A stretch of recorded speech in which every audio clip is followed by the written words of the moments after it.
అందరికీ నమస్కారం అండి. ఈరోజు వీడియోలో నేను నిత్య పూజ ఎలా చేసుకోవాలి, అలాగే నిత్య పూజ చేసుకునేటప్పుడు మనం పాటించవలసిన నియమాలు ఏంటి, అలాగే మనం నిత్య పూజలో ఏ దేవతలను ఏ దేవతామూర్తులను పూజించాలనేది ఈ వీడియోలో నేను మీకు క్లియర్గా ఎక్స్ప్లెయిన్ చేస్తాను. మీకు ముందుగా కనుక నా ఛానల్ని ఎవరైతే చూస్తున్నారో వాళ్ళు సబ్స్క్రైబ్ చేసుకోండి. Thank you friends. ముందుగా మనము పూజ తలస్నానం చేసుకోవాలి. జుట్టు కూడా తడి లేకుండా మంచిగా దగ్గరికి జడ వేసుకోవాలి. శుక్రవారం కానీ మంగళవారం కానీ ఖచ్చితంగా ఆడవాళ్ళు ఇలా చేతి నిండా గాజులు వేసుకోండి. తర్వాత మనము నిత్యం పూజ చేసేటప్పుడు చీర కట్టుకోవాలి. ఖచ్చితంగా పంజాబ్ డ్రెస్ వేసుకున్న వాళ్ళైతే చున్నీ వేసుకోవాలి. మగవారైతే పంచ పైన షర్టు వేసుకోవాలి. ఏకవస్త్రంతో అయితే పూజ చేయకూడదు. ముందుగా మనము దీపారాధన ముందు రోజు చేసిన కుందులన్నీ ఇలా ఒక డబ్బాలో వేసుకోవాలి. ఒక డబ్బా దానికోసం ప్రత్యేకంగా పెట్టుకోవాలి. డబ్బాలో వేసుకొని అందులో పువ్వులు, ఆ రోజు చేసిన పూజలో సంబంధించిన పూలన్నీ కూడా ఇలా నిర్మాల్యం చేసుకోవాలి. ఈ నిర్మాల్యం చేసిన పూలు ఎక్కడ తొక్కకూడని ప్లేస్లలో పారే నదిలో వేయాలి. ఖచ్చితంగా ఈ పూలైతే కనుక అన్నీ కూడా జమ చేసుకొని పారే నదిలో వేయాలి. తర్వాత మనము పూజా మందిరంలో ముందు రోజు చేసుకున్న పూజలో కొంచెం ఏదైనా కూడా మనకు కొంచెం డస్ట్గా అనిపిస్తే దాన్ని ఇలా కొంచెం క్లాత్తో ఇలా డబ్బాలోకి ఆ డస్ట్ని అంతా కూడా ఎత్తేసుకోవాలి. అలా దుమ్ము ఉన్న దగ్గర దేవతలను పెట్టిన పూజ చేసినా కూడా అంత బాగుండదండి ఫలితాలు. తర్వాత మనము ఖచ్చితంగా ఒక అష్టదళ పద్మం ముగ్గు కానీ ఏదైనా చిన్న ముగ్గు వరిపిండితో పెట్టుకోండి. ముగ్గులోనే మన అమ్మవారు కొలువై ఉంటుంది కాబట్టి శుక్రవారం పూట అయినా మంగళవారం పూట అయినా కూడా ఇలా ఒక అష్టదళ పద్మం ముగ్గు అయితే వేసుకోండి. ముగ్గు వేస్తే కనుక ఆ పూజా గదికి ఎంతో అందం అలంకరణ అనేది చేకూరుతుందండి. ముగ్గు వేసిన తర్వాత పూజా గది చూడండి ఎంత చూడముచ్చటగా కనిపిస్తుందో. ముగ్గు లేకుండా చూడండి ఎలా ఉంటుందో. ఎప్పుడైనా సరే మనము ముగ్గుతోనే ఇంటి అలంకరణ అనేది ఒక పాజిటివ్ వైబ్రేషన్ లాగా మనకు కలుగుతుంది. అలాగే మనము ముగ్గు వేసిన తర్వాత పసుపు కుంకుమ ముగ్గులో వేసుకోవాలి. తర్వాత 4 వైపులా కూడా మనము ముగ్గుని ఇలా గీతలతో 4 వైపులా పెట్టుకోవాలండి. ఎందుకంటే ముగ్గు వేసిన తర్వాత అందులో అమ్మవారు కొలువై ఉంటారు కాబట్టి అమ్మవారు ముగ్గులో కొలువై ఉండి ఎక్కడికి వెళ్ళకుండా మనము ముగ్గును అష్టదిగ్బంధనం చేసినట్టంట పెద్దవారు చెప్తున్నారు. కాబట్టి ఇలా 4 వైపులా గీతలు వేసుకోవాలి ఎప్పుడు ముగ్గు వేసుకున్నా సరే. ముగ్గులో కనుక మీ దగ్గర ఉన్న పుష్పాలను ముగ్గులో అలంకరణ చేసుకోండి ఒక పుష్పంతో. అలాగే మీరు పూజ చేసేటప్పుడు మీరు ముత్తైదువ అయితే నుదుటిన కుంకుమ ధరించుకోవాలి. అలాగే మనము బొట్టు పెట్టుకునే కింద కూడా కుంకుమ ధరించుకొని పూజ చేసుకోవాలి. పూజ చేసుకునే ముందు మన దగ్గర ఉన్న పుష్పాలన్నీ కూడా ఒక బుట్టలో ఇలా సమకూర్చుకోవాలండి. ఇలా పెట్టుకోవడం వల్ల మనకు తీసుకోవడానికి ఈజీగా ఉంటుంది, పూజ సులభంగా అవుతుంది.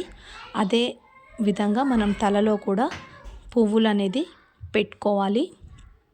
ఇలా కనీసం ఒక పుష్పాన్నైనా సరే పెట్టుకొని పూజలో కూర్చోవాలండి, మామూలుగా కూర్చోకూడదు.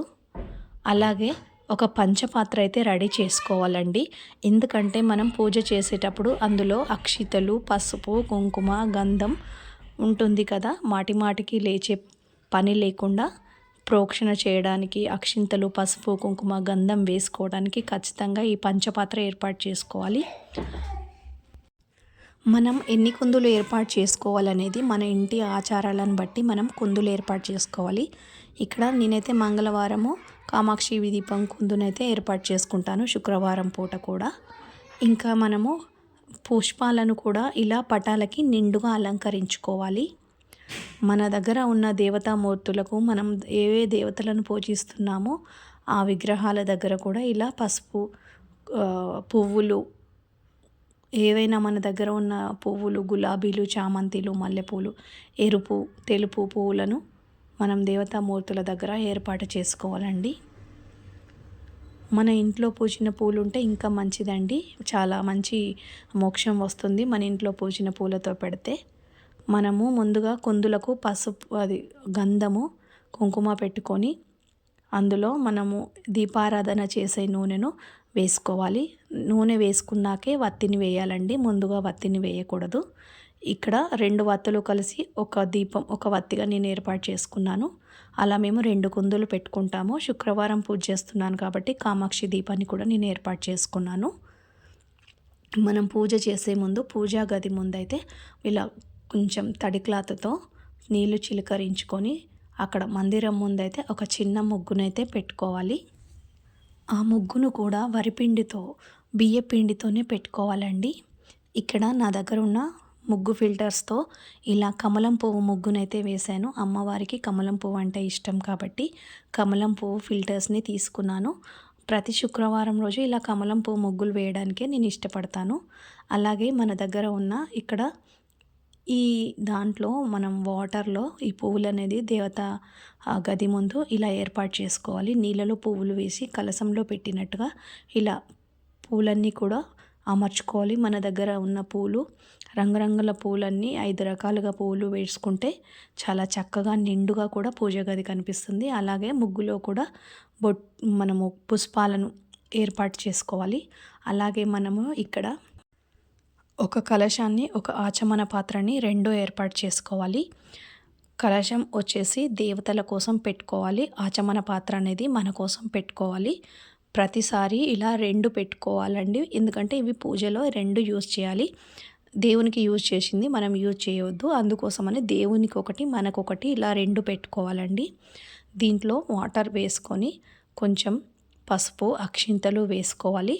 అలాగే ఒక పుష్పాన్ని కూడా ఈ ఆచమన పాత్రలో మనం వేసుకోవాలండి. ఇవి 2 కూడా మనము దేవుని దగ్గర ఒక పక్కకు పెట్టుకోవాలండి. ఇవి పూజ చేసే సమయంలో యూజ్ అవుతాయి. అలాగే మనము కుందులకు కూడా మనము గంధం బొట్టు పెట్టుకొని దీపారాధన చేయాలండి. ఇలా దీపం పెట్టుకున్న తర్వాత దీపం దగ్గర అక్షింతలు, పసుపు, కుంకుమ, ఒక పుష్పాన్ని కూడా మనం దీపం దగ్గర ఏర్పాటు చేసుకోవాలి. దీపం పెట్టిన తర్వాత దీపస్త్వం బ్రహ్మ రూపోసి జ్యోతిష్యాం ప్రభురమ్య సౌభాగ్యం దేహి పుత్రాంచ సర్వానం కామాచ దేహియే ఇది దీప దేవతోభ్య నమః అని నమస్కారం చేసుకొని మనం పూజలో కూర్చోవాలండి. ఇక్కడ మనం ఆచమన పాత్రలో నుంచి నీళ్లు తీసుకొని మన పైన చల్లుకోవాలి. స్నానం చేసినా కూడా మనము పైనుంచి మళ్ళీ నీళ్లు చల్లుకోవాలి. శ్లోకం చెప్పుకొని చదువుకోవాలి. తర్వాత ఇక్కడ మనము ఆచమన పాత్ర పెట్టుకున్నాం కదా, ఆచమన పాత్రలో నుంచి నీళ్లు తీసుకొని ఇలా వేళ్ళను ఇలా మధ్య వేలి గీత దగ్గర బొటన వేలును మలిచి ఇలా నీళ్లు తీసుకోవాలి. గోవిందాయ నమః, కేశవనామాలు చెప్పుకోవాలి. ఇలా నీరు తీసుకునేటప్పుడు శబ్దం రాకుండా తీసుకోవాలి. మగవారైతే స్వాహ అనాలి, ఆడవారైతే నమః అనాలి. ఓం కేశవాయ నమః, ఓం నారాయణ నమః, ఓం మధుసూదనాయ నమః, ఓం గోవిందాయ నమః అని 4వసారి చేతిని ఎడమ వైపుకు కడిగేసుకోవాలండి. మిగిలిన నామాలు కూడా చదువుకోవాలండి. మనము ముందుగా నీళ్లు తీసుకునేటప్పుడు వేసుకునేది గోకర్ణ ముద్ర అండి. ఇలా మనము పూజ స్టార్ట్ చేసే ముందు ప్రాణాయామం చేసుకోవాలి. మనము ఏదైనా ప్రత్యేకమైన పూజలలో కూర్చున్నప్పుడు పంతులు గారు మనకి ముక్కు పైన వేలు పెట్టుకోండి అంటారు కదా, అది ప్రాణాయామం అండి. తెలియక మనము అలా వేలు పెట్టుకొని ఉంటాము. మనకు మనసులో ఎటువంటి చెడు ఆలోచనలు రాకుండా ప్రాణాయామం చేయాలి పూజ చేసుకున్న తర్వాత శుక్లం వరదరం అంటూ వినాయకుని శ్లోకాలు చెప్పుకోవాలండి. ఇక్కడ ప్రాణాయామం చేసేదానికన్నా ముందు మనము కొన్ని అక్షింతలు చేతితో తీసుకొని ముక్కు దగ్గర పెట్టుకొని వాసన చూసి మన ఎడమ వైపుకైతే వేసుకోవాలండి. ఎందుకంటే మన కుడివైపు దేవతలు ఉంటారు, ఎడమ వైపు అయితే రాక్షసులు ఉంటారు కాబట్టి వాళ్ళను వెళ్ళగొట్టేందుకే మనము అక్షింతలు అనేవి ఎడమ వైపుకు వేసుకోవాలి. మనము పరమ పవిత్రమైనటువంటి ప్రదేశంలో దుష్టశక్తులు ఉండకూడదు కాబట్టి వారు ఇక్కడ నుంచి వెళ్ళిపోవాలని చెప్పేసి మనము ఎడమ వైపుకైతే అక్షింతలు అనేది వేసుకోవాలండి. ఇప్పుడు మనము గణపతి పూజ చేసుకోవాలండి. గణపతి పూజ చేసుకునే ముందు మనము ఏదైతే సంకల్పం చెప్పుకుంటామో సంకల్పం చెప్పుకొని పూజ చేసుకోవాలి. లేకపోతే ఆ పూజ చేసిన ఫలితం అయితే పెద్దగా ఉండదండి. సో మనము సంకల్పం చెప్పుకోవాలి. ఏ రోజు ఏ పూజ చేస్తున్నాము అనేది దేవత పేరు చెప్పుకోవాలి. సంవత్సరము, నెల, తిథి, గోత్రము, నామాలు, సహకుటుంబం అని చెప్పుకొని మనం పూజ అనేది స్టార్ట్ చేసుకోవాలి. ఇక్కడ మనము షోడోపచార పూజ చేస్తున్నాం కాబట్టి షోడోపచార పూజ కరిష్యామి అని ఆచమనం చేసుకోవాలండి. ఇప్పుడు మనము గణపతి పూజ చేసుకుంటున్నాను నేను. గణపతి పూజ చేసుకునేటప్పుడు పువ్వులు ముందుగా పంచపాత్ర పెట్టుకోమని చెప్పాను కదా, దానికోసము పువ్వులు, అక్షింతలు, గంధం తీసుకొని మనం గణపతి దగ్గర పూజ చేసుకోవాలండి. ఇక్కడ గణపతి నామాలు 16 నామాలు చదువుకోవాలి షోడోపచార పూజలో. కానీ 16 నామాలు చాలా అంటే క్లిష్టంగా అనిపించినప్పుడు మాత్రం మనము ఓం గం గణపతాయ నమః అంటూ గణపతి నమః అంటూ మనం చదువుకోవాలి. వచ్చిన వాళ్ళైతే మాత్రం ఓం సుముఖాయ నమః, ఓం ఏకదంతాయ నమః, ఓం కపిల దేవాయ నమః, ఓం గజకర్ణికాయ నమః అని ఇలా బుక్స్లో ఉంటాయి. అవి కష్టంగా ఉన్నాయి అనుకుంటే మాత్రం ఓం గం గణపతాయ నమః అని మనం ఇలా షోడోపచార పూజ చేసుకుంటూ గంధం పువ్వులు అక్షింతలు సమర్పించుకోవాలండి.